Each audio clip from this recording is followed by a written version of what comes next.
Bueno, entonces como yo le estaba explicando, este cilindro que se produce en la fábrica, que está separada de la contabilidad, entonces pedimos un cilindro eh, descomponentizado, es decir, el cilindro ya venía separado en partes y piezas. Y ahí recién, ¿no es cierto?, la gente contable entendió cuáles eran los elementos del costo del controlador. Y cuando empezaron a llegar las facturas, entonces por el chip, por la carcasa, por algunos repuestos, ¿no es cierto?, más importantes. Entonces empezó a cuadrar la contabilidad con el valor real que tenían estos controladores cuando ya terminaba, ¿no es cierto?, su fabricación para ser utilizado. Entonces, en el fondo, ¿qué cosa les digo? Que un contador o un contable, ¿no es cierto?, que está en el departamento contable, contabilizando servicios, debe conocer el proceso de la prestación del servicio, que es la forma, ¿no es cierto?, de poder contabilizar de manera correcta. Y por eso que un buen contable siempre va a querer ir donde está la generación de la información. Va a querer ver, ¿no es cierto?, cuáles son los componentes de este controlador para cuando lleguen las facturas, ¿no es cierto?, y van a llegar las facturas por parte y pieza, pero en la fábrica se produce unión de parte y pieza que al final le da valor al controlador.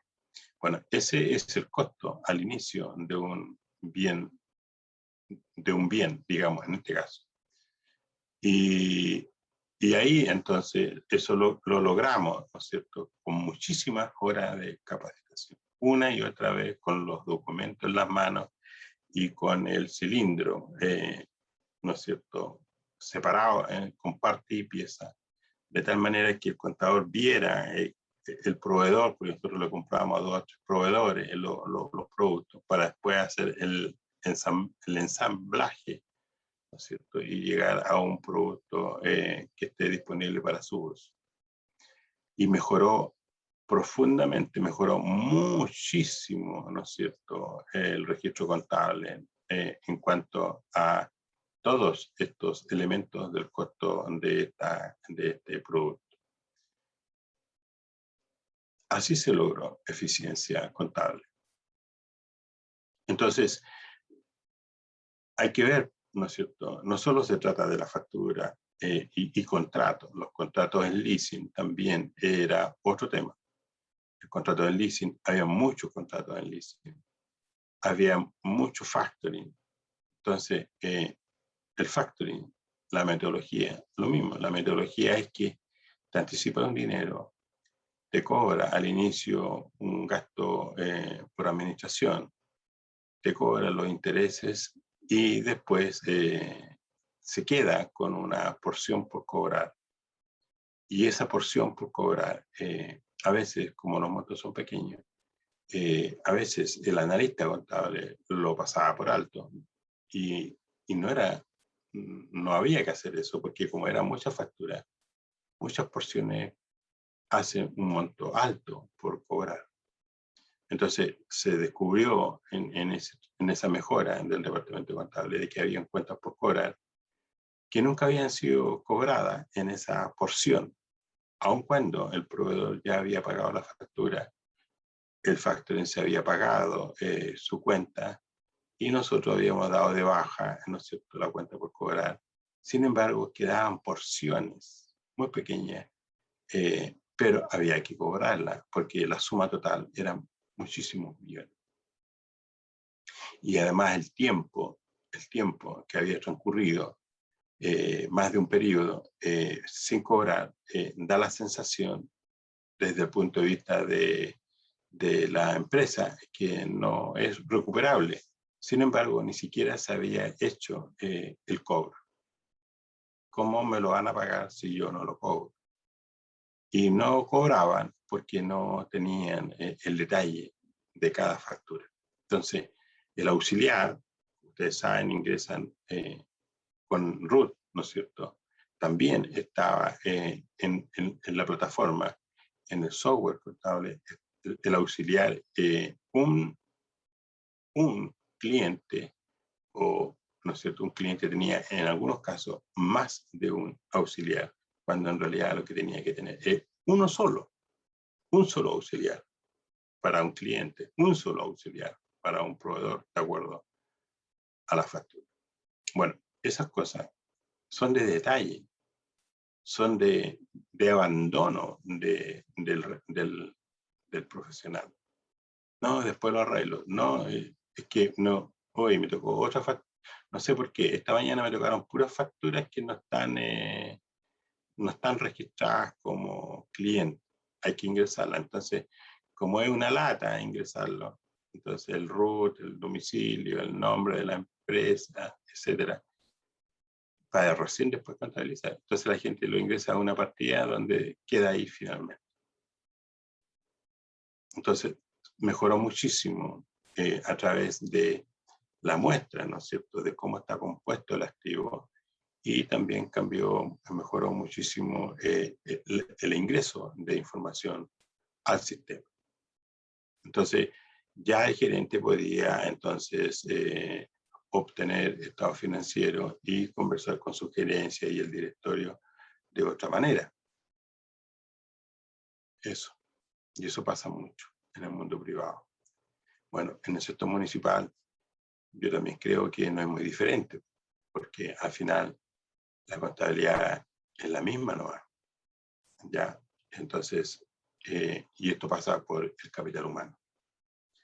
Entonces, el sistema de contabilidad general de la nación se sustenta en la teoría contable de general aceptación, por lo que todos los hechos económicos susceptibles de ser expresados en términos monetarios deben registrarse sobre la base del método de la partida doble. Bueno, ¿qué es el método de la partida doble? Entonces, señala que el método de la partida doble deben tenerse presente dos de los principios básicos de la contabilidad. Esto es la entidad contable y la dualidad económica. La entidad contable, en este caso, es la corporación municipal. La entidad contable, ¿no es cierto?, cada servicio u organismo público que administre recursos y obligaciones del Estado constituye una unidad contable independiente, con derechos, atribuciones y deberes propios, los que en conjunto conforman el ente contable de la nación. Entonces, la corporación municipal tiene entonces su catálogo del plan de cuentas, tiene un manual de procedimientos contables y tiene la política a través de la resolución 3, ¿no es cierto?, del año 20. La dualidad económica, la contabilidad reconoce la igualdad entre los recursos disponibles para el logro del objetivo establecido como meta y la fuente de dichos recursos, para cuyo efecto utiliza el método de la partida doble. ¿Vale? Así que, ojo con eso.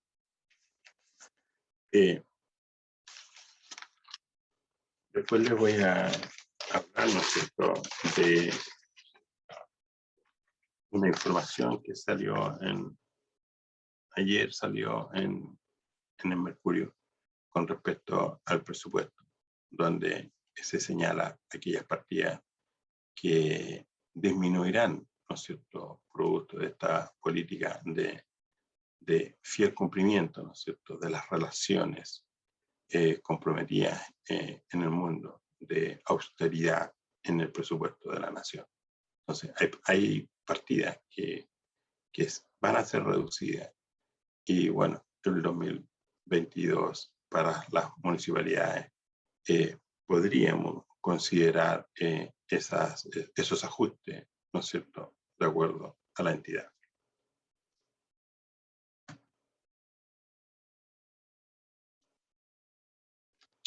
Entonces, toda organización que se estructura como entidad contable al momento de iniciar sus actividades deberá realizar un inventario que se denomina inventario inicial. Es un listado detallado de los bienes y obligaciones con los que inicia su actividad una entidad. Y estará, por supuesto, compuesto por activo, pasivo y patrimonio. Entonces, de acuerdo al principio de la dualidad económica, en toda organización se puede reconocer una igualdad entre los recursos económicos que ella posee y las obligaciones contraídas, sea esta a favor de terceros o, ¿no es cierto?, igualdad entre los recursos económicos que ella posee y las obligaciones contraídas, sean estas a favor de terceros o de los propietarios, la que expresa, ¿no es cierto?, activo es igual pasivo más patrimonio. Bueno, aquí, ¿no es cierto?, esta ecuación es muy antigua, ¿vale? Y se mantiene. El tema está en la revisión, ¿no es cierto?, conceptual de lo que es un activo, de lo que es un pasivo y lo que es un patrimonio. Entonces, esos conceptos son los que han ido siendo modificados. Y, por ejemplo, ¿no es cierto?, de acuerdo a la resolución 3, los activos son, ¿no es cierto?, generadores de flujo y sirven, ¿no es cierto?, para, ¿no es cierto?, generar rentabilidad. Entonces, por ejemplo, la camioneta me permite trasladarme de un lugar a otro. La camioneta, ¿no es cierto?, las motos me permiten trasladarme de un lugar a otro. Esos son vehículos y motos. Y están clasificados, ¿no es cierto?, como bienes de uso, ¿vale?, depreciables. Pero hay otros activos que son líquidos, como la caja, el banco, los depósitos a plazo, los fondos mutuos, ¿no es cierto?, las cuentas por cobrar, deudores varios, y así. Dentro de los no corrientes tenemos, por supuesto, los bienes de uso depreciables. Dentro de los bienes de uso hay una lista de ítems que son, ¿no es cierto?, asignados como bienes de uso depreciables. Y el tema de por ejemplo, el intangible, ¿no es cierto?, el intangible. Bueno, es un activo también en el cual tengo el control y es generador de flujo. El intangible puede ser adquirido o construido o fabricado, ¿no es cierto?, de manera interna. Bueno, la norma le da un tratamiento contable para los intangibles adquiridos y para los activos intangibles generados internamente. También, ¿no es cierto?, dentro de los no corrientes tenemos ahora las propiedades de inversión. Las propiedades de inversión son activos, también generadores de flujo, que uno los tiene, ¿no es cierto?, en el estado financiero para, ¿no es cierto?, obtener plusvalía o un ingreso producto del uso, ¿no es cierto?, de terceros de este bien, propiedades de inversión. Entonces, yo voy a las definiciones y encuentro entonces que en la resolución 3, ¿no es cierto?, yo encuentro que en la resolución 3 me habla de activos. Y bueno, ¿y qué es lo que es un activo? ¿Cierto? ¿Qué es lo que es un activo? Por ejemplo, las mercaderías son un activo, ¿no es cierto? Yo compro y vendo mercadería para obtener una ganancia, ¿verdad? O la puedo producir también para obtener una ganancia. Entonces, y aquí tengo otro tema, la ganancia. Yo entiendo que muchas veces las personas que no trabajan o que trabajan en el sector público tienen el concepto de que como es público y como es estatal, no, la ganancia no está presente o no es prioridad. Yo no estoy muy de acuerdo con esa opinión, dado es que la formación, ¿no es cierto?, que uno tiene, no está esa posibilidad de que los activos no generen flujo. De hecho, la misma norma, ¿no es cierto?, exige que genere flujo. Que primero que yo tenga el control, que, ¿no es cierto?, obedece a sucesos pasados y que genera flujo y es probable que éste llegue a la entidad. Entonces, primero que todo, un activo es generador de flujo. Y, ¿no es cierto?, obedece a sucesos pasados y es probable que esos flujos lleguen a la entidad. Lo mismo un pasivo. La definición de pasivo es una obligación actual que obedece a sucesos pasados y que genera un desembolso futuro. Entonces, esas definiciones yo las tengo que asumir con responsabilidad.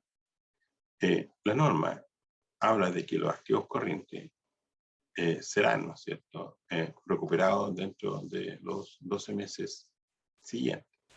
Lo mismo, un pasivo corriente son pasivos que serán cancelados dentro del periodo. Y el periodo está definido como 1 de enero al 31 de diciembre, por lo tanto tenemos 12 meses. Entonces, si yo estoy clarito con el tema de lo que es un activo corriente no corriente, no puedo entonces permitir, por ejemplo, que tenga en cuentas por cobrar partidas que tienen más de un periodo.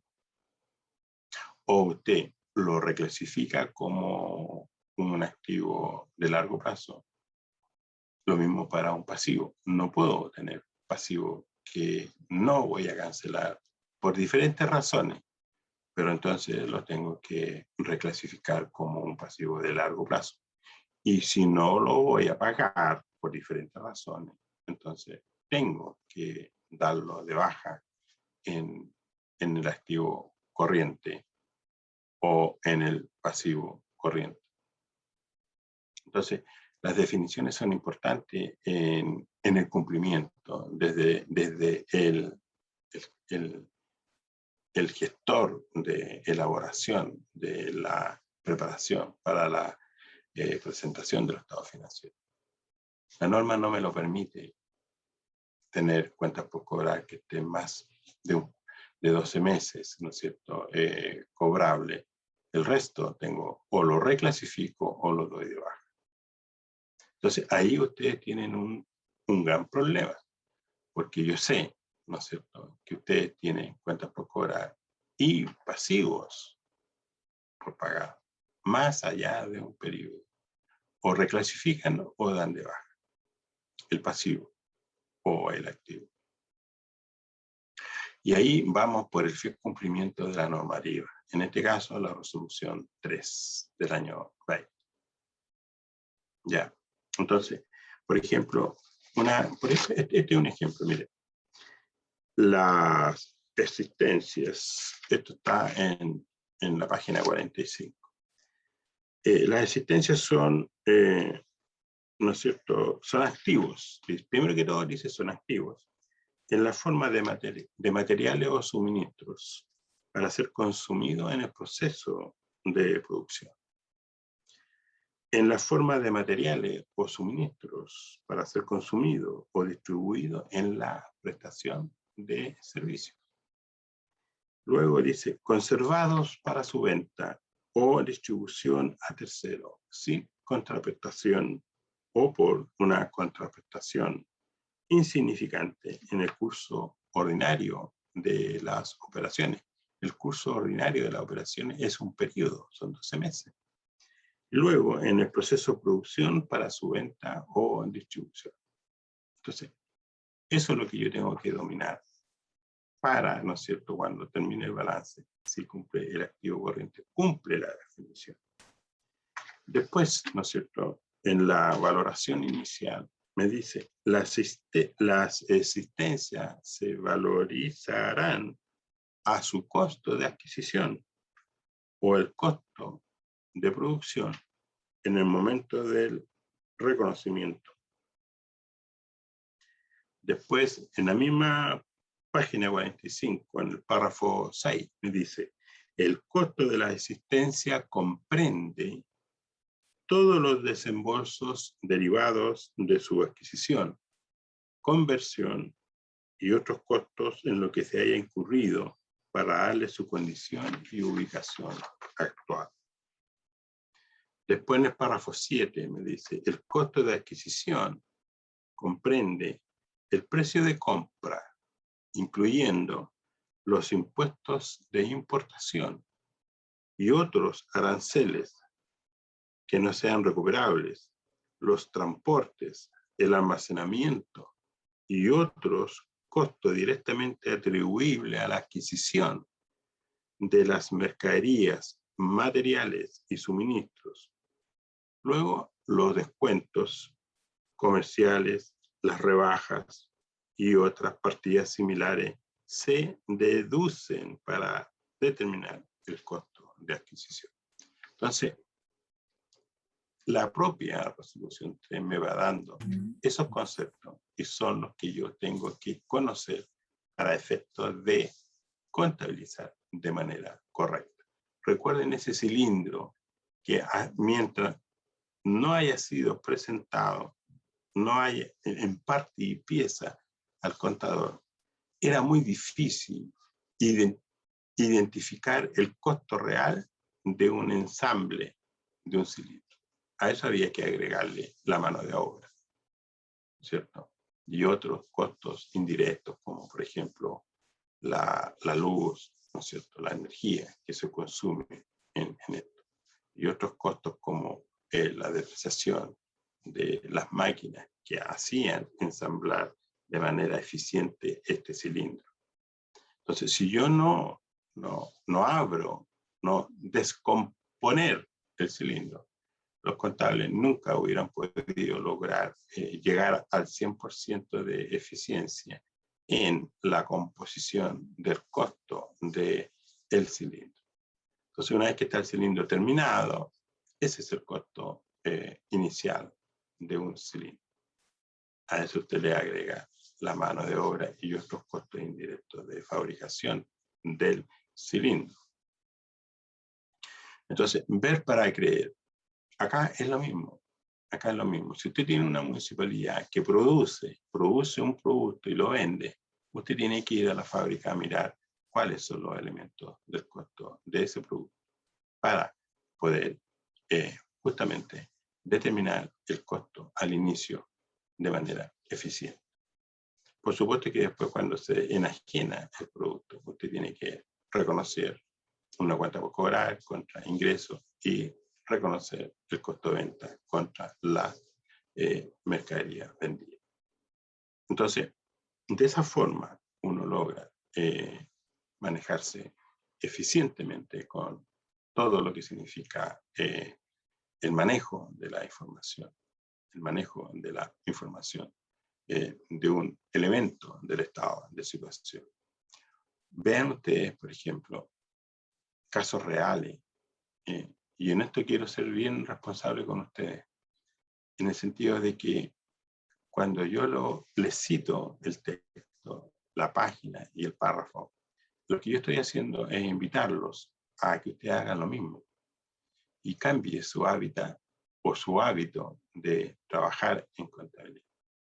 En contabilidad uno tiene que tener los manuales a la vista, abiertos, en un lugar asequible, a lo más lejos de mi brazo, al alcance de mi brazo, no lejos de mi brazo, y tampoco guardado en un lugar donde poca gente pueda accesar a esa información. Los pilotos de aviones, cuando el avión empieza a presentar fallas, lo primero que hacen es, el protocolo dice, ábrame, el copiloto, lo primero que empieza a revisar son el protocolo. ¿Y dónde está el protocolo? En el manual. Entonces, si enciende una luz, el manual le dice, le da todas las opciones, cuáles son los lugares y las consecuencias que tiene eso y cómo corregirlo. Le dice. Entonces, ¿qué es lo que hace el piloto? El copiloto, al leer el manual, le está transmitiendo información al piloto y el piloto obedece. No hace lo que él quiere o su experiencia le ha demostrado. Hace lo que dice el manual. El piloto, ¿no es cierto?, de un avión, antes de salir y despegar, lo que hace por protocolo es revisar los puntos más sensibles del avión. Y los puntos están en la sala, están en la nariz y en la cola del avión. Y él sabe dónde tiene que ir. ¿Se acuerdan de un avión que cayó, una línea aérea a Perú, donde murieron 30 chilenos? Y en total eran como 90, murieron todos. Bueno, ahí falló el mecánico, ¿no es cierto?, que le puso una cinta de estas que se adhieren al material, justamente porque él estaba pintando y no quería, por supuesto, que saltara pintura a este ojo, ¿no es cierto?, donde el software detectaba las alturas entre el avión, el mar, el avión y tierra. Entonces, ese sensor no funcionó. En cambio, en el fuselaje habían otros sensores. Uno sí estaba, digamos, habilitado y el otro estaba tapado por cinta. Entonces, habían dos sensores que cumplían la misma misión, pero uno decía una cosa, el otro decía otra cosa. Entonces, no solo falló el mecánico que pintó y se olvidó de sacar la cinta, sino que también falló el piloto, porque es obligación del piloto, antes de subirse al avión, hacer una revisión. Son como 7 puntos que se tienen que revisar. Y tampoco lo hizo. Y si lo hizo, no se dio cuenta o estaba distraído. Entonces, ¿qué es un manual contable? Eso es un manual donde te estás diciendo lo que tú tienes que hacer cuando tienes los documentos en tus manos y estás ingresando datos a un sistema. Si tú ingresas basura al sistema, basura te entrega el sistema. Si tú ingresas calidad, ¿no es cierto?, al imputar correctamente la información, lo que te entrega el sistema es calidad para que tú tomes buenas decisiones en la gestión financiera. Entonces, ¿qué es lo que hago yo con ustedes durante este curso y todo el día? Y citar la norma, citar el texto, la página, el párrafo, porque yo espero que ustedes cambien de actitud en la forma de trabajar en contabilidad. Los textos son mi guía. Los textos son los que me dicen lo que debo hacer. Y no mi cultura ni mi experiencia. Eso no es con manual. Nuestra contabilidad siempre debió ser así. Pero bueno, pero en esta parte del mundo no es así, por un problema de formación, de educación. Pero los países desarrollados todos trabajan con el manual.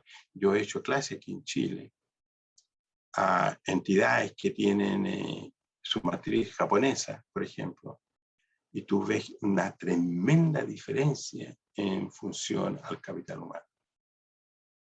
Tanto así que yo le decía, pero yo, ¿a qué vengo si usted sabe más que yo? No, profe, siempre hay algo que usted no sabe, que nosotros no sabemos y que usted nos puede aclarar. Ah, bueno, ya. Entonces vamos por lo que ustedes tienen dudas. Y empezamos entonces. Y eso es lo que yo quiero que ustedes entiendan. Que nuestra contabilidad hoy día es mucho más compleja. Son de altos estándares internacionales. Y que la normativa 6820 del 2005 expiró. Está derogado. Eso. Entonces, es necesario y urgente entender eso, que debemos trabajar en contabilidad con nuestros textos a la mano y leerlos, releerlos, y compartir con personas que están con el mismo interés de encontrar, ¿no es cierto?, nuevas formas, nuevas definiciones, por ejemplo, de un activo. Mire, y si quieren, comparen el concepto de la definición de activo con la definición de activo en la normativa anterior. Comparen y marquen o tachen las diferencias. Entonces, el mundo se está corrigiendo en temas conceptuales.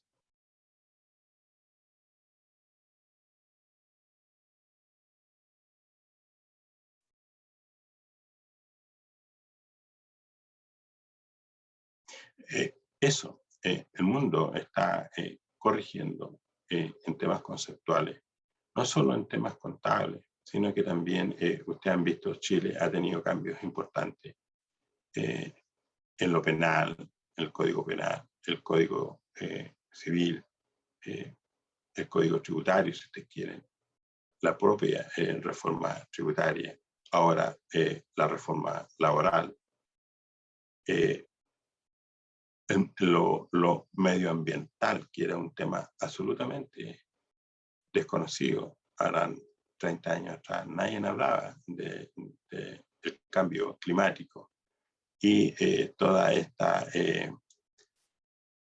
información, ¿no es cierto?, que nos llega para ser mejores consumidores y también ser mejores productores y también ser mejores prestadores de servicios. ¿Por qué? Porque los servicios también contaminan, ¿verdad? Entonces, también contaminan en el sentido de que, por ejemplo, la calefacción puede estar mantenida por petróleo y eso no es posible. Antes las panaderías, ¿no es cierto?, tenían estas grandes, ¿no es cierto?, calderas y alimentaba su energía por leña en pleno centro de Santiago. Y eso hoy día no es posible por un tema medioambiental. Entonces, todo va cambiando y uno lo que tiene que hacer entonces es adecuarse bajo este nuevo modelo, este nuevo concepto de vivir los seres humanos. Bueno, entonces, este concepto de activo, yo quiero que ustedes entiendan que los activos son para generar flujos, ¿no es cierto? Son para, ¿no es cierto?, la administración o para producir productos o servicios, pero es generador de flujo. Si son activos corrientes, generarán flujos. Si son mercadería, generarán flujos. Si son instrumentos financieros, generan flujos.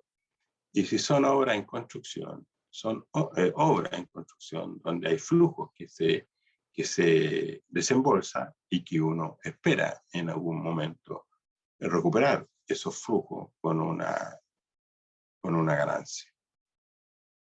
Lo mismo, si yo hablo de pasivo, de acuerdo a la definición, son pasivos que yo voy a pagar.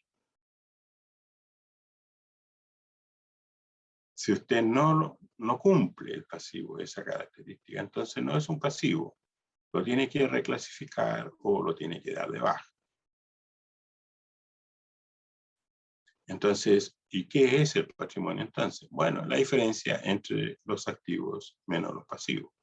Lo que resulte, entonces, es mi patrimonio.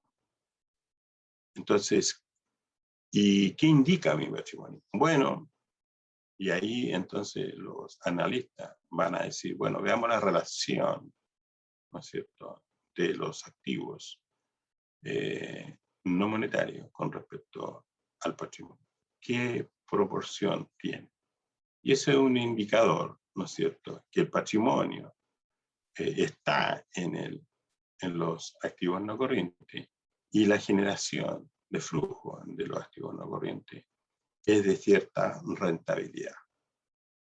También sirve qué porción de pasivo funciona mi patrimonio. También sirve cuántas veces debo, cuántas veces mi patrimonio, ¿no es cierto?, puede pagar la deuda. O, ¿no es cierto?, la diferencia entre activo y pasivo. ¿Cuántas veces mi pasivo es en función al pasivo? Entonces yo puedo decir que si yo enajeno mi activo, puedo pagar el pasivo completo. Y bueno, y aún me queda un excedente. Bueno, ese es mi patrimonio. También el estado de situación. Otro indicador me muestra, por ejemplo, el capital de trabajo. Me entrega el índice de liquidez, los índices de rentabilidad de los activos, ¿no es cierto?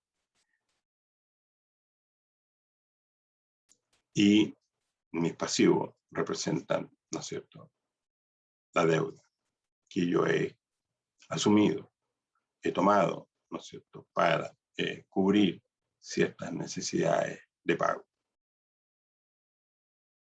Eso, la deuda me genera gastos financieros. Entonces, ¿es bueno endeudarse? Sí y no. Sí es cuando esa deuda tú lo ocupas, ¿no es cierto?, para generar riqueza tal que te permita pagar los intereses y la parte capital y te quedas con una ganancia. Esa es una buena deuda. Pero si tú te endeudas para, ¿no es cierto?, gastar, es una mala decisión, porque los gastos no generan flujo, lo que genera flujo son los activos. Los gastos son del periodo, no espero flujo. En cambio, una inversión, un desembolso que signifique una inversión, esa inversión es un activo que va a generar flujo y eso me permite pagar la deuda. Entonces, esta ecuación activo, pasivo más patrimonio sí tiene importancia que ustedes lo asuman. Yo siempre digo así, en broma, pero la verdad es que es algo serio. El patrimonio. Por supuesto que si quisiéramos analizar al país completo, patrimonialmente hoy día Chile es menos que lo que antes del 2018 el patrimonio antes era más alto que el patrimonio actual. Mucha gente, su patrimonio ha sido deteriorado producto de la pandemia y del estallido social. Gente que sale a la calle a destruir propiedad privada de otras personas. Personas perdieron o dañaron su vehículo producto de un grupo de personas que sale, ¿no es cierto?, a la calle a expresar su molestia. Sin embargo, las consecuencias están ahí a la vista, no respetando, ¿no es cierto?, el tránsito ni a las personas. Al contrario, con esa rabia le hicieron daño al patrimonio a una persona que muchas veces ni siquiera se conoce. Entonces, ahí está la historia. Esa historia no creo que haya que borrarla. Esa es la rabia, ¿no es cierto?, de un grupo de personas. Bueno, los países se empobrecen por ese tipo de cosas. Y a eso le agregamos el tema de la pandemia, donde hay gastos que incurrir que no estaban previstos. Entonces, para volver al presupuesto, ¿qué pasó con el presupuesto de acuerdo al ciclo, ¿no es cierto?, del presupuesto? Que es primero la formulación, después la discusión y aprobación, después viene la ejecución del proyecto y después la evaluación y auditoría del presupuesto. Entonces, no estaba considerado eso. Esas son variables exógenas, ¿no es cierto?, que hacen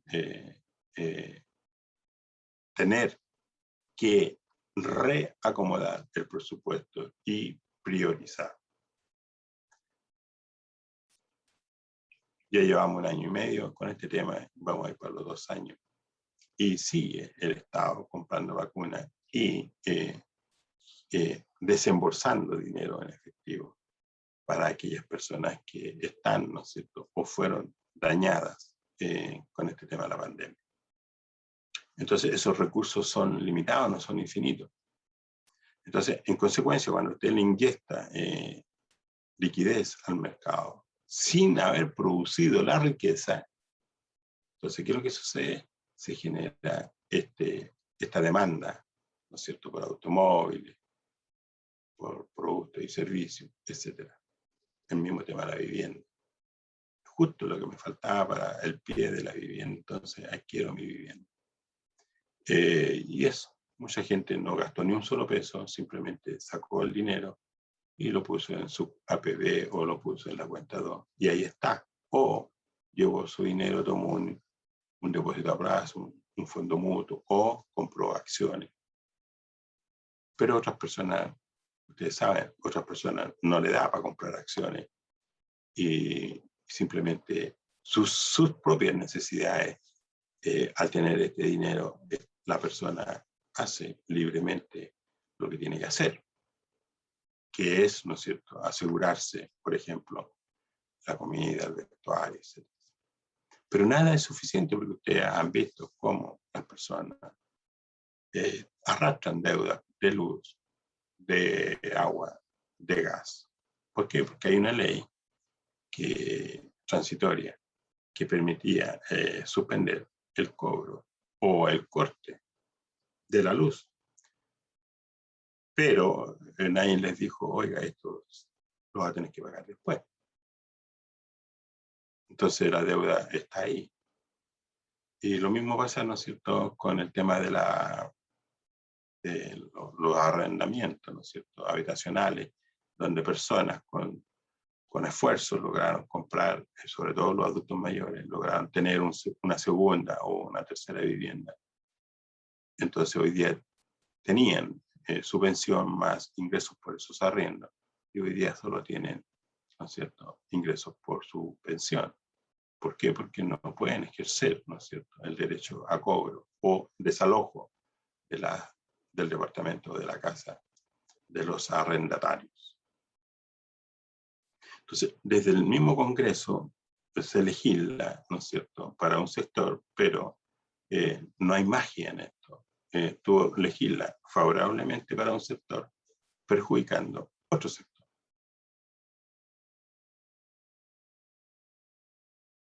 En esto no hay magia. La partida doble, o sea, cuando alguien gana es porque alguien pierde. Esto no es del cielo, el dinero no cae del cielo. Yo dije que el dinero hay que producirlo. Entonces, cuando yo produzco riqueza, entonces se distribuye la riqueza. Y nosotros como Estado somos recaudadores en una riqueza. Recuerden, el Estado es socio pasivo de cualquier compañía. Es socio pasivo. Entel, las MPC, Coopec, todas las empresas. El retail, ¿no es cierto?, Cencosud, Falabella, Ripley, Almacenes París, las empresas, al tener ganancias, pagan impuestos. Y esa tasa del impuesto es un impuesto fiscal, ¿no es cierto?, que se señala a través de la ley de la renta. Y en esa porción el Estado es socio. Por eso es socio pasivo. No está formado en la constitución patrimonial de la empresa, no está en este recuadro. Sin embargo, como socio pasivo, las utilidades, una parte de esas utilidades, ¿no es cierto?, el Estado dice, es mía. Y bueno, las empresas tienen una tasa del 27% de impuesto a la renta cuando son del artículo A, semi-integrado, y las empresas cuando son del régimen 14D, número 3 o número 8, la tasa de impuesto es 25%. Sin embargo, hay una ley, la 21256 de septiembre del 2020, donde rebaja esa tasa de 25 a 10% por 3 periodos tributarios, 2021, 2022, 2023, rebaja la tasa del impuesto de primera categoría a 10%. Sin embargo, en Chile tributan las personas a través de su lugar complementario. Si tienen ingresos por concepto de su propia remuneración más retiro que tienen en empresas o dividendos que puedan tener acciones en otras empresas y otros ingresos, ¿no es cierto? Al final, en el impuesto global complementario es donde termina, ¿no es cierto?, la cadena de impuestos. Y las personas, si son socios de personas, utilizan, ¿no es cierto?, o si son accionistas, ¿no es cierto?, de empresas, utilizan para el pago de sus impuestos, utilizan como crédito, ¿no es cierto?, estos impuestos que las empresas han pagado. Entonces, ¿dónde se produce finalmente el pago del impuesto? En las personas. Y ahí se cierra el ciclo del tributo en relación al impuesto de primera categoría. En cambio, ustedes, como corporación municipal, si pagan impuestos de primera categoría porque están produciendo y vendiendo un producto que está dentro del artículo 20 de la ley de la renta, entonces esa base imponible paga impuestos, pero ese impuesto nadie lo utiliza en una corporación municipal. ¿Por qué? Porque las corporaciones municipales no tienen dueños, no tienen personas naturales dueñas de la corporación. Entonces, eso ahí se genera, entonces ese impuesto que paga la municipalidad para el Estado es un impuesto que ingresa definitivamente. En cambio, cuando las personas naturales tributan sobre sus ingresos más retiros que tienen en sociedades o más dividendos que tienen en sus sociedades, esos documentos traen un crédito y ese crédito es igual al impuesto pagado por la empresa. Entonces, las personas usan ese impuesto pagado por la empresa como un crédito contra los impuestos personales. Y ahí se cierra el ciclo. Entonces, es muy diferente.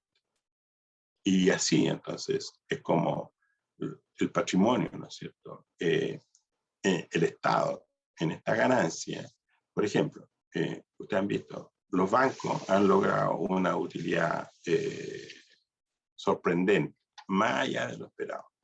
Y yo veo que personas dicen, oh, mira, esto tampoco cual lo pagamos nosotros.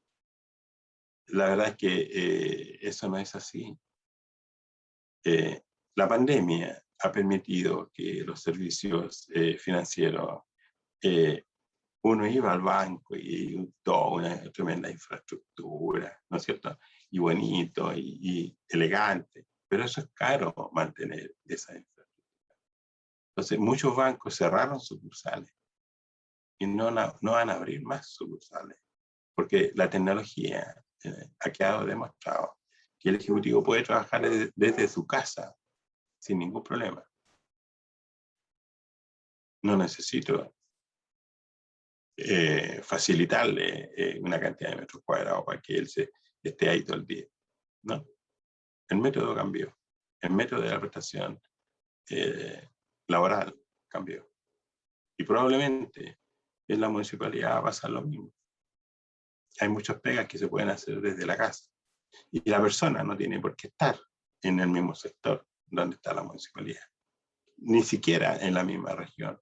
Puede estar en cualquier... Eso va a llegar muy luego. Puede estar en cualquier punto, inclusive puede estar fuera del país, trabajando para la municipalidad, en vivo y en directo. Entonces, esas decisiones que toman las personas que tienen el dominio, el conocimiento de estas cuestiones financieras contables, hace entonces que los bancos recauden y tengan utilidades. Pero no solo eso, hay que aplaudir cuando la empresa privada tiene utilidades. ¿Por qué? Porque el Estado se recauda impuestos. Y si recauda impuestos, entonces tengo financiado mi presupuesto de la nación. No puedo no celebrar, porque es una cadena. Y todos contribuimos. Recuerden que uno va al banco de manera voluntaria, no obligatoria, sin presión alguna, a pedir plata. ¿Por qué? Porque usted tiene, ¿no es cierto?, un proyecto, un emprendimiento, y está seguro que necesita capital de trabajo. Y el banco le ofrece eso. Lo mismo cuando usted compra un departamento o una vivienda, no paga al contado, usted toma una deuda. Y bueno, para eso están las instituciones financieras y compañías de seguro. Y usted con su trabajo, ¿no es cierto?, va a ir pagando la deuda y va a disponer de un bien raíz, ¿no es cierto?, que deseaba. Pero hay un grupo de personas que aplaude y hay otro grupo de personas que no aplaude porque le molesta que, hoy mira, tantos millones. ¿Verdad? Entonces, como que si generar riqueza fuera el diablo. Y no lo es. No lo es. ¿Por qué? Porque nuestro sistema económico está basado, ¿no es cierto?, en la generación de riqueza, a través de los incentivos, en la generación de riqueza, las entidades públicas se benefician a través de la mayor recaudación fiscal por el tema impositivo. Hemos señalado en el curso primero, ¿no es cierto?, la cantidad de tributos que existen en la ley. Partiendo por, ¿no es cierto?, por el IVA, ¿no es cierto?, un 19%. Cuando yo compro pan, estoy pagando un 19%. Cuando compro arroz, azúcar, la canasta básica, toda la canasta básica está con el 19% de IVA. ¿Quién lo paga? El consumidor.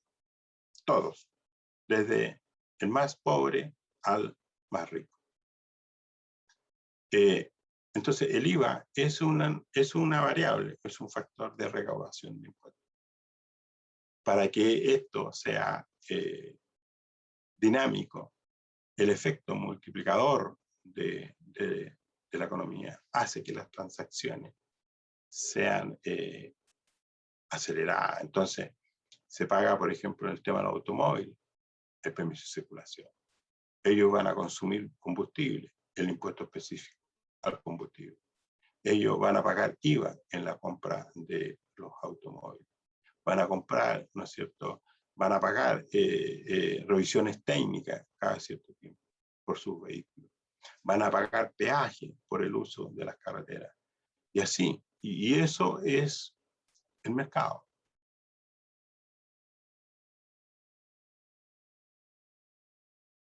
Entonces, no puedo llorar si las empresas tienen utilidades. Lo que tengo es felicidad.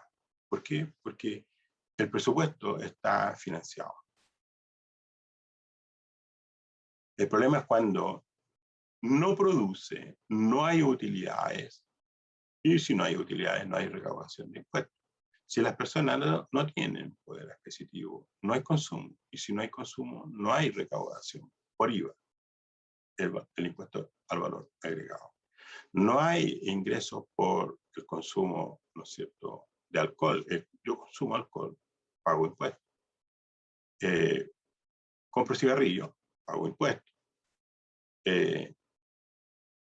¿Cierto? si tengo automóvil, pago impuestos por el permiso de circulación. Y así, voy entonces, si no hay emprendimiento, una municipalidad no tiene ingresos por la patente comercial. Si no hay publicidad, letreros, ¿no es cierto?, en la vía pública, las municipalidades no tienen ingresos por ese concepto.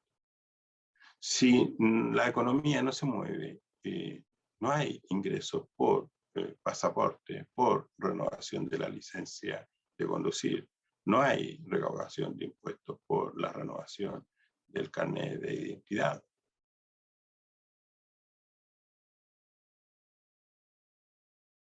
Y así hay una lista enorme de tributos en los cuales las municipalidades recogen de manera directa en la prestación del servicio y otro ingreso que viene por la vía presupuestaria. Y mi obligación entonces es ofrecer un servicio de calidad y, ¿no es cierto?, administrar los recursos según presupuesto en aquellos ítems por los cuales estoy inventado. Y entonces necesitamos saber eso, tener conciencia de lo que significa un mercado dinámico o un mercado, digamos, que no tenga transacciones, que no haya un movimiento. Si no tiene el mercado, no se agiliza, no hay recaudación de impuestos, no hay empleabilidad. Al contrario, se genera desempleo. No hay, cuando es dinámico el mercado, se requiere de gente, de personas, para que ingresen al sistema laboral y continuar con el desafío de generar riqueza. El que no genera riqueza, el país muere, se empobrece. No solo el país, toda la población completa. Entonces, eso es el mercado. Entonces, cuando vemos que, por ejemplo, Codelco logra, ¿no es cierto?, acotar los gastos, los costos, sobre todo de mano de obra, eso permite generar excedentes y esos excedentes forman parte del presupuesto de la nación y también forma parte de las nuevas inversiones que debe hacer para seguir manteniendo un costo razonable, un costo competitivo. El tema está en los costos y en el gasto, en las empresas y en nosotros también. Nosotros como familias también jugamos con esta ecuación del activo, el pasivo y patrimonio. Si nosotros nos descuidamos y no sabemos manejar nuestro presupuesto, téngalo por seguro que a fin de mes no va a alcanzar el dinero. Y va a tener problemas, usted va a tener problemas con todos los que viven bajo ese presupuesto. Va a tener problemas. ¿Y qué hiciste con el dinero? ¿Qué hiciste? Bueno, a los países les pasa lo mismo. Exactamente lo mismo. Es cuestión de ver al otro lado de la cordillera. Nosotros antes no le dábamos importancia, pero lo que está pasando al otro lado de la cordillera podría pasar en Chile también con los fondos de pensión. Podría pasar lo mismo, donde al otro lado de la cordillera el Estado tomó posición de los fondos de las personas, ¿no es cierto?, con un compromiso de después de devolver ese dinero. Nunca lo hizo. Y entonces ahora todas esas personas están en un saco y que depende de cada administración cuánto dinero tendrá a fin de mes. Pero esas cosas eran de hace 60 años atrás. Esas cosas se habían terminado, pero afloran. Y ahí tenemos un ejemplo. Entonces, los países lo hacen las personas, los ciudadanos, usted cree en el mercado o no cree en el mercado. Cuando usted va a comprar, aunque usted no lo quiera, usted mira y compara precio y calidad. Y usted decide de manera libre si compra o no compra. Pero esa libertad también se puede terminar. ¿No es cierto? También se puede, esa libertad de decidir a quién y cómo y cuándo comprar. Podría también eso perderse, esa libertad. Entonces, nunca olvidar la definición de mercado, el valor razonable. Recuerden, la definición está tal cual en el texto.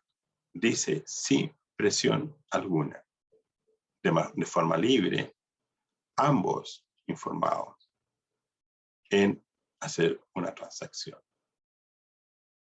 Sin presión alguna, debidamente informados, ¿no es cierto? Y entonces se hace la transacción y ese es el precio de mercado.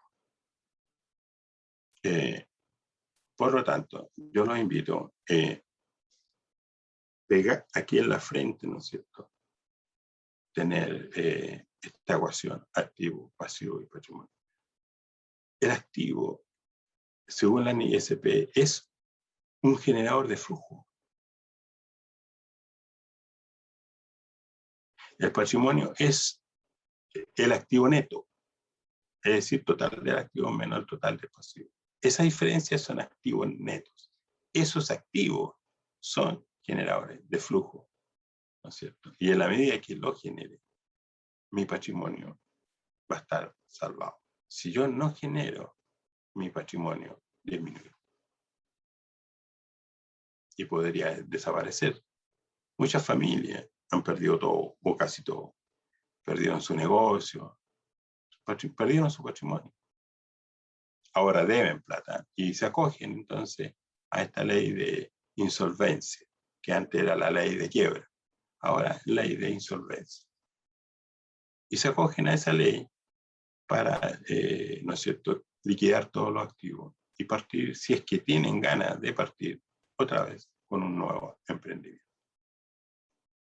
Entonces, ese es el mercado.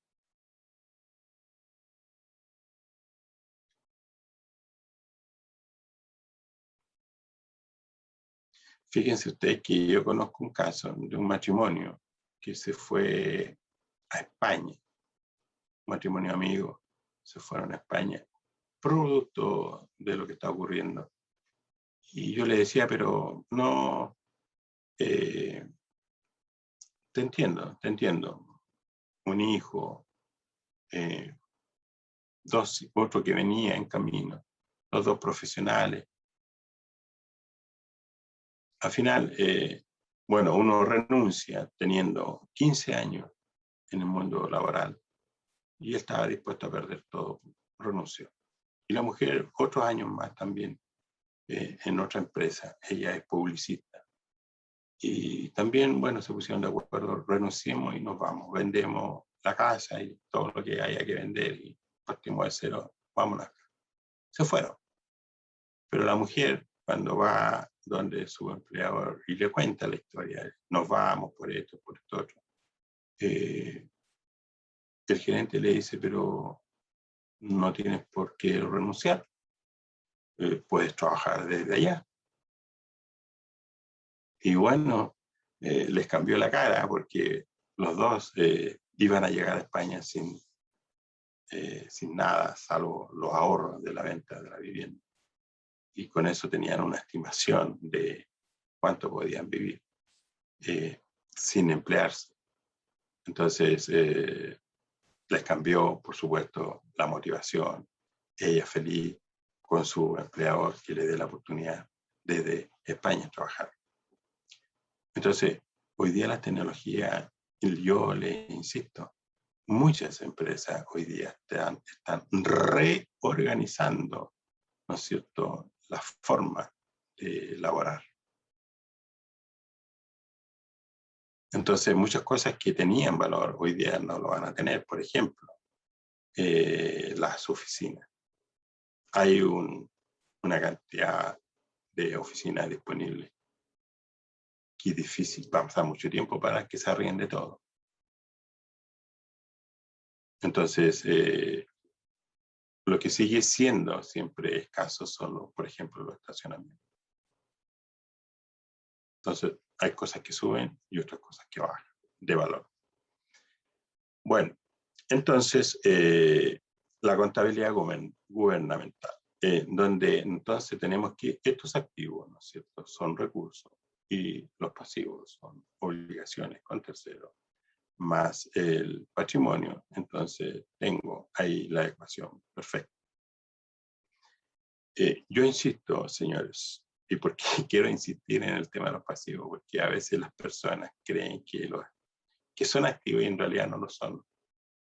Son gastos y la persona no quiere reconocer que es un gasto.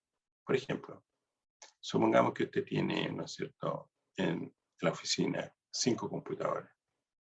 Usted lo tiene, tengo 5 computadores, claro, pero uno no cumple los requisitos que estén disponibles para su uso. La norma dice que el activo tiene que estar disponible para su uso. Y si yo lo enciendo y se me apaga, si yo uso el software y el software se detiene, no procesa,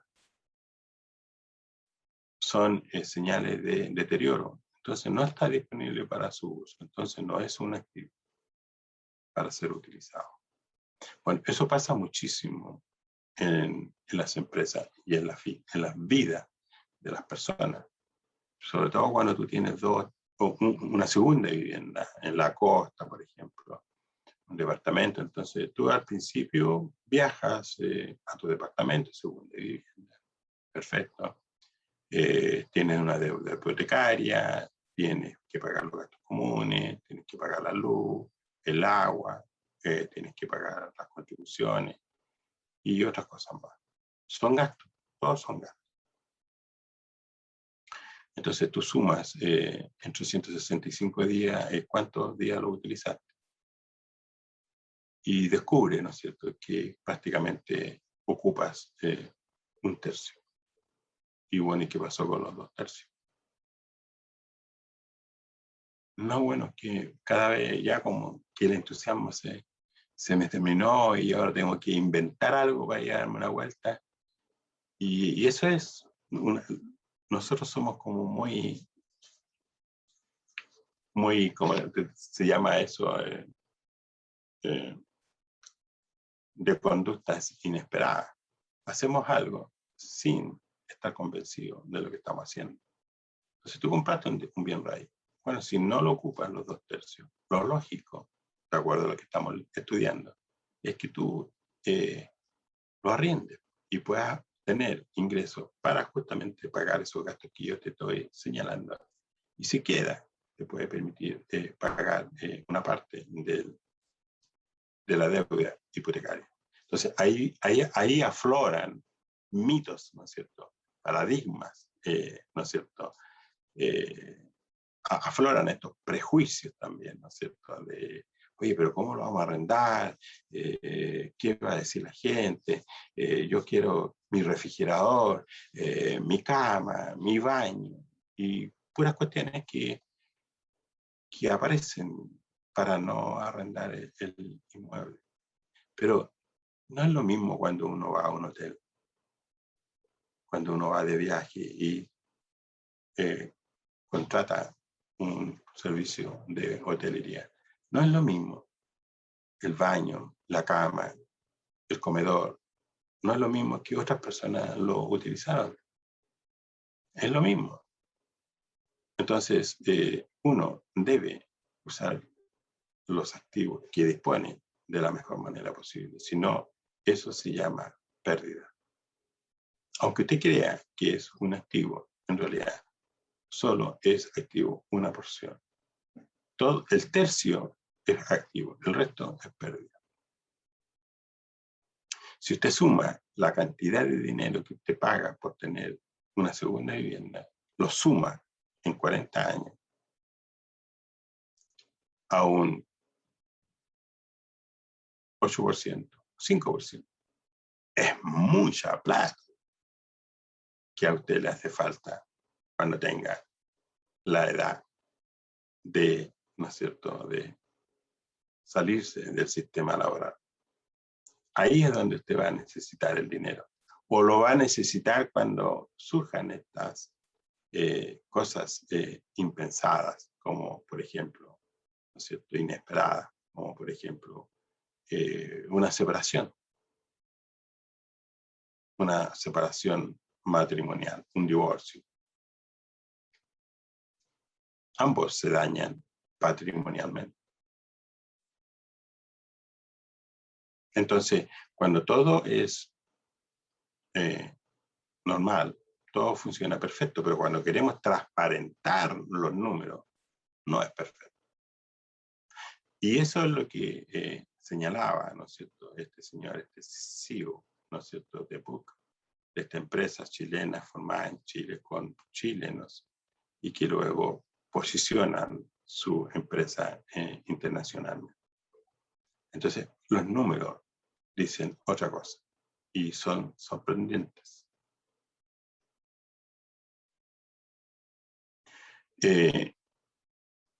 No sé si, creo que sí se los dije a ustedes. Por ejemplo, este tema de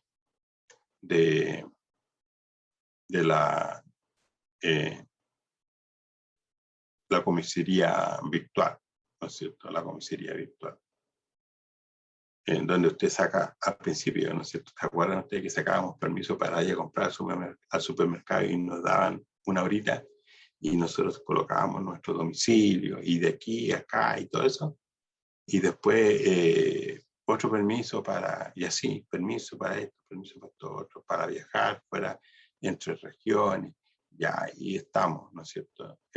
Entregando información. Y todo eso ingresó a una base de datos. Pero esa comisaría virtual ya existía. Sin embargo, en el proceso de la pandemia se apoyó, ¿no es cierto?, el software, de tal manera que cada vez ofreciera más servicios virtuales. Bueno, como hoy día vamos en el proceso de la normalidad, van quedando evidencias. Veamos dos evidencias de ese famoso software. Primero que todo, generó un ahorro en papel de 13.000 millones de pesos. 13.000 millones de pesos. Casi 15 o 16 millones de dólares. Hasta la fecha. Que podría ser más porque todo el proceso no ha concluido. Sin embargo, otro impacto medioambiental. El ahorro de esta papelería. Recuerden, la papelería es primero el uso del computador, el uso de la plataforma, el uso del carabinero que está ahí. Y después viene la imprenta y el papel porque hay que imprimirlo. Eso era antes. El ahorro en la fila de las personas que se manejaban ahí por necesidad más de una hora en la fila. En todo el país pasó lo mismo.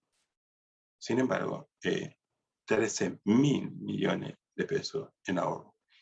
Y un punto importante que equivalía a 160.000 árboles que podría haber sido talado para cubrir esa cantidad de papel. Entonces, ¿qué es lo que estoy insinuando?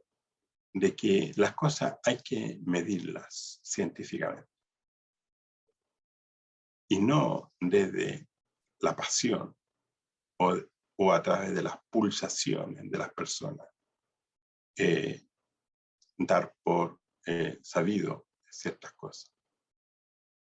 Hay que volver a la ciencia y obedecer.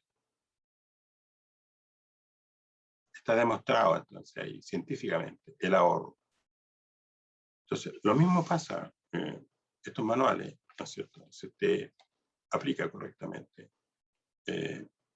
reconociendo activos y pasivos. Los activos son generadores de flujo y debo recuperarlos. Si son corrientes, debo recuperarlos dentro del periodo. Lo mismo el pasivo. Son obligaciones.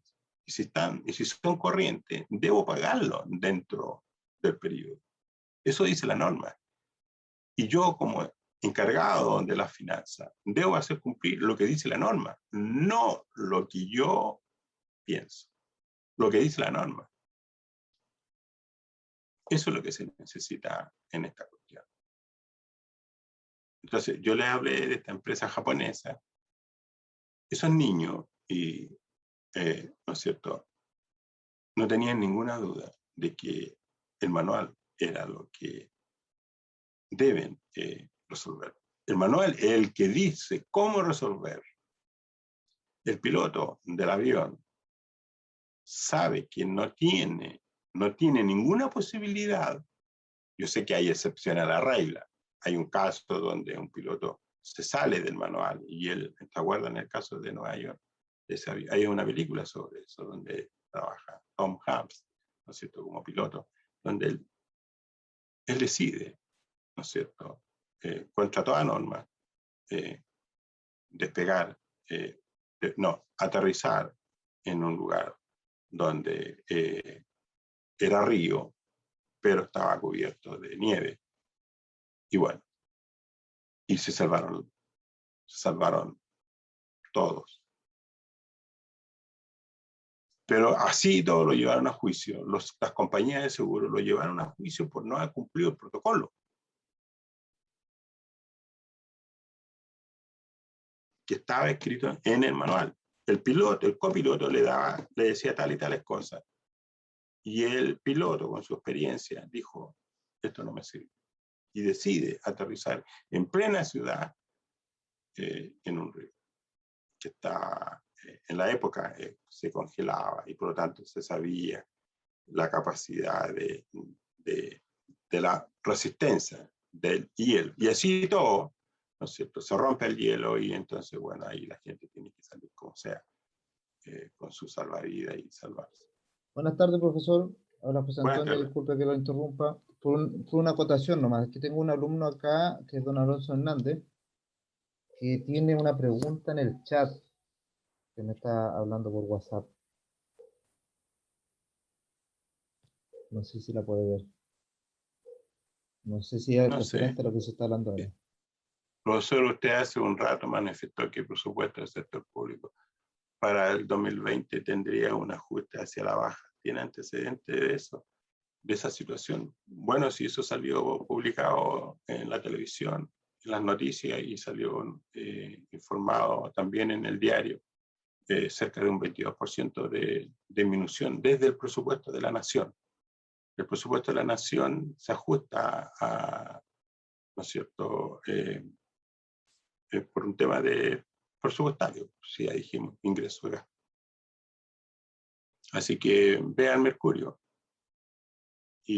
o busque en Google el ajuste del presupuesto para el 22. Ahora, ¿qué porción de ese ajuste llega a las municipalidades? Eso ya es un tema, digamos, específico, que hay que verlo.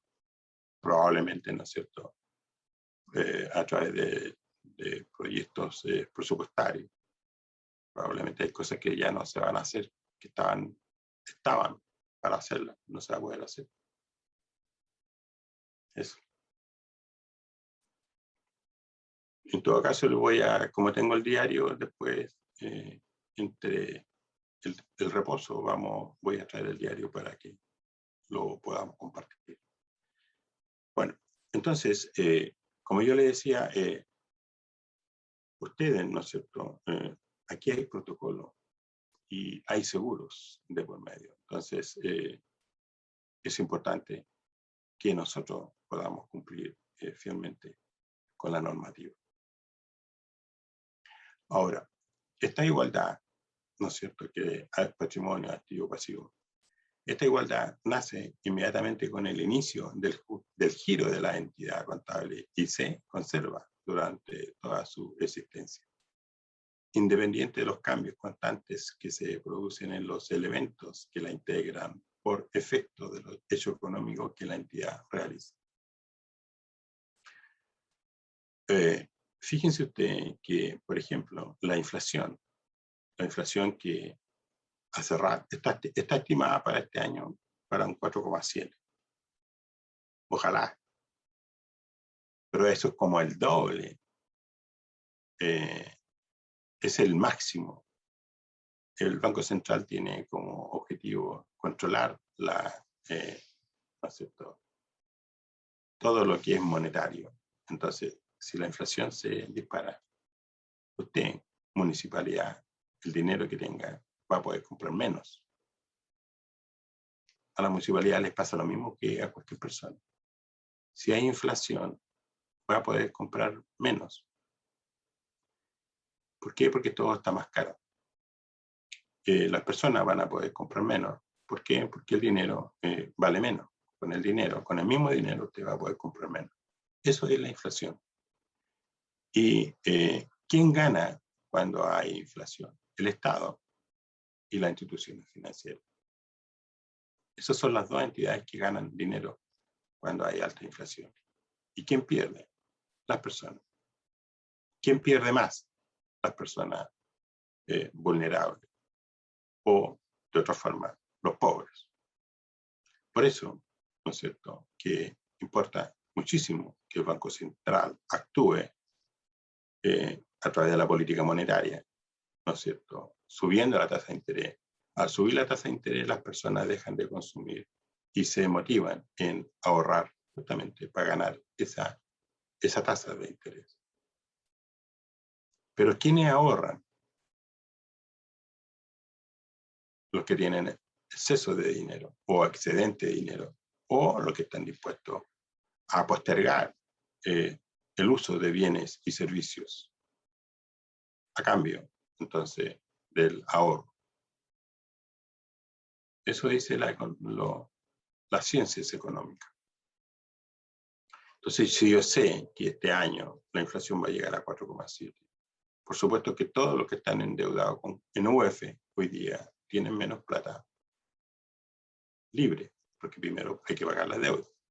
Y la gente que tiene crédito hipotecario, por supuesto que su sueldo va a disminuir producto de que se necesita más plata para pagar la cuota en UF, porque está todo indexado en UF. Entonces, esos son los efectos de la economía cuando hay inflación. Entonces, y como el país se ha endeudado y hay que pagar las deudas, entonces la única manera es reestructurar el presupuesto. Y se dijo que hay hay un 22% de reducción en algunas áreas del presupuesto de la nación. Entonces, yo sé ahora, en octubre, que el próximo año el país va a crecer menos que el 2021. Y también sé ahora que el país en el 2023 va a crecer menos. Y entonces, ¿qué hago?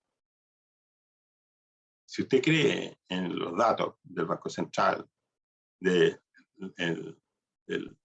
Ministerio de Hacienda, ¿no es cierto?, y de los entes que están a cargo de la proyección o predicción del crecimiento del país, si usted le cree a esas organizaciones, lo que usted debiera hacer, primero que todo, revisar su presupuesto y priorizar, redirigir el flujo en aquellas cosas que son más importantes, y otra, lo que debiera hacer es postergarlo para generar un ahorro. Y eso sí, en términos coloquiales son mi colchón. Ese es mi colchón, ¿no es cierto? Mi ahorro es mi colchón, que me permite sobrevivir en un tiempo en un escenario pesimista. Pero hay gente que no cree en eso y no se ordena y sigue como que si la fiesta no para. Bueno, pero si justamente somos dispersos, cada uno cree lo que quiere creer. Y de eso se trata, digamos. Entonces, si usted está a cargo de la empresa, si usted está a cargo de un departamento en la empresa, si usted está a cargo de la familia, estos datos son importantes. Voy a comprar a crédito, voy a comprar en deuda en UF, o voy a ahorrar mejor y aprovechar las oportunidades de mercado y comprar las cosas al contado. Tengo todas esas opciones. Lo importante es que usted tenga libertad. Lo importante es que usted no esté presionado. Lo importante es que el mercado funcione. Eso es. ¿Vale? Entonces, yo le dije el primer día que íbamos a hablar de NISP, pero en el fondo estamos hablando de dinero. ¿Cómo manejar estos recursos? ¿Y cómo lo vamos a, ¿no es cierto?, a procesar? Lo vamos a, ¿no es cierto?, presentar en los estados financieros. Porque los estados financieros son eso.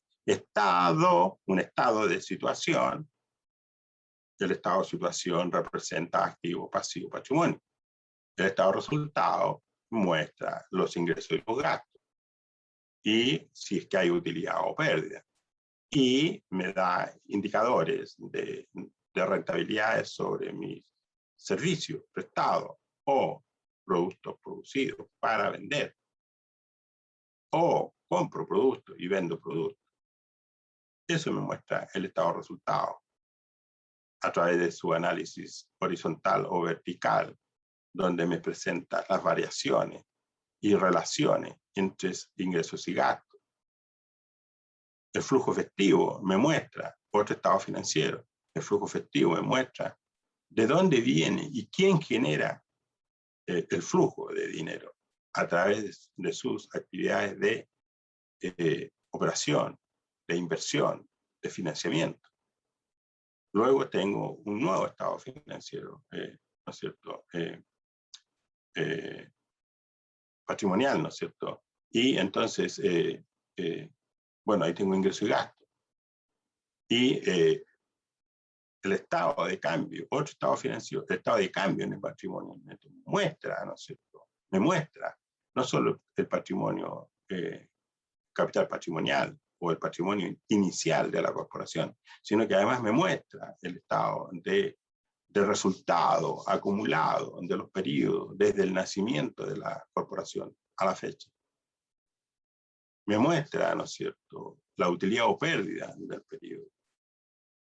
Y ahora me va a mostrar a través de una cuenta, adopción por primera vez, una cuenta patrimonial, el efecto que tiene de pasar de una contabilidad, ¿no es cierto?, según la normativa 6820 del 2005, que terminó el 31 de diciembre del 2020. Me va a mostrar los efectos que generaron la medición, el reconocimiento de activo y pasivo con efecto en esta cuenta de adopción por primera vez. Y luego viene otra cuenta patrimonial donde hay ajuste al patrimonio de la corporación municipal. Y yo presento estos estados financieros comparativos. Por ejemplo, el 2021 con el 2020. Pero ustedes saben que el 2020 va a estar en blanco. ¿Por qué? Porque no es comparable. No es comparable la NISP con la normativa 60.008. Entonces, de eso estamos hablando. ¿Vale? Entonces, importa mucho tener conciencia de estos textos. Detrás de estos textos que la Contraloría elaboró, cuando uno lee, hay profundidad en la narrativa. No es verdad que sean 200 y tantas páginas de la resolución. Profesor, buenas tardes. Habla José Sí. Antonio, disculpe que lo interrumpa. Ya estamos en el break de los 45 minutos. Okay. Termino el tiro, dame un minuto. Ya, no hay problema. No es verdad que el texto tenga 200 y tantas páginas. Eso no es verdad. Es lo que se puede escribir para, ¿no es cierto?, un cambio en el manejo contable para el sector municipal. Pero ustedes vieron que en el volumen 1, 2 y 3 suman más de 5.000 páginas. Desde ahí, la Contraloría tomó información para elaborar un texto resumido. ¿Vale? Bueno, nos vemos entonces, José. Sí, a las 13 horas. Ok, gracias. Hasta luego.